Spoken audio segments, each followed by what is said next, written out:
अदनान अब्दुल की रिपोर्ट के मुताबिक मीरपुर खास में जायद और मनमानी कीमतों पर दूध फरोख्त करने वाले मार्ट के खिलाफ इंतजामिया की कार्रवाई। दूध फरोशों पर भारी जुर्माने आयद मार्ट सेल कर दिया गया। असिस्टेंट कमिश्नर मीरपुर खास यूनुस रंद का मुकर्ररा सरकारी नर्ख से जायद कीमतों पर दूध फरोख्त करने वाले मुल्तानी डेयरी शॉप खारपाड़ा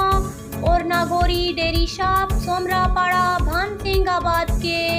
दोनों दुकानदारों को 50-50 हज़ार रुपए के जुर्माने, जबकि शिमला बेकर से मुत्सल शहर के मरकजी सुपरमार्ट मिजाब को ग्रोसरी, दाल, चावल, आयल, घी, मसाला जात वगैरह के मुकर्ररा सरकारी नरखों से